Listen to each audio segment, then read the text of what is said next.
আসসালামু আলাইকুম। Simple life ফ্যামিলিতে আপনাদের সবাইকে স্বাগত জানাচ্ছি। আপনারা কেমন আছেন? আলহামদুলিল্লাহ, আশা করি ভালো আছেন। আমরাও ভালো আছি। আজকে সকালে ঘুম থেকে উঠে ছাদটা পরিষ্কার করতে চলে গিয়েছি। এই যে আমাদের ছাদে পরিষ্কার করার পরবর্তী মুহূর্তগুলো।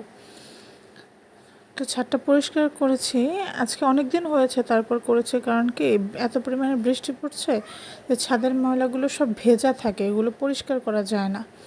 আর সবচেয়ে বড় কথা হচ্ছে পানিতে এমনিতেই আরও কত রকমের পোকা টোকা থাকে, এই কারণে এগুলো পরিষ্কার করি না।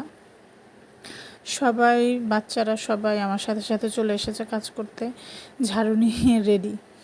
ছাদটা পরিষ্কার করতে করতে আসলে দেখলাম যে যতই পরিষ্কার করি না কেন পাশের বাসার ওরা ময়লা করবেই।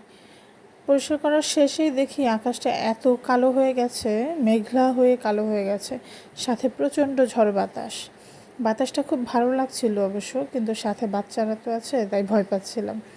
একা থাকলে অবশ্য অনেকক্ষণ থাকতাম ছাদে, নিচে চলে গেলাম বাচ্চাদেরকে নিয়ে। তো এই ঝড়ের বাতাস শেষ হতে না হতে এত পরিমাণে ঝড় বৃষ্টি শুরু হয়েছে যে আমাদের এই কৃষ্ণচূড়া গাছের ডালও ভেঙে পড়েছে কয়েকটা। আজকে আবার আমার বাচ্চাদেরকে নিয়ে হসপিটালে যাওয়ার কথা ছিল, তো আমার হাজব্যান্ড বলল যে আজকে তো রিক্সা পাবা না, আর বৃষ্টি, রাস্তায় পানি হতে পারে, তুমি গাড়ি নিয়ে চলে যাও।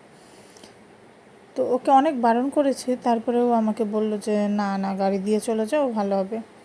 তো গাড়ি দিয়ে যাচ্ছি। অবশ্য গাড়িতে উঠলে আমার এত পরিমাণে ভয় পাই, আমি প্রচণ্ড ভয় পাই। এই তো আমি বাচ্চাদেরকে নিয়ে হসপিটালে চলে আসলাম, ওদেরকে ডক্টর দেখি তারপর আবার বাসার উদ্দেশ্যে রওনা দিলাম। আসসালাম।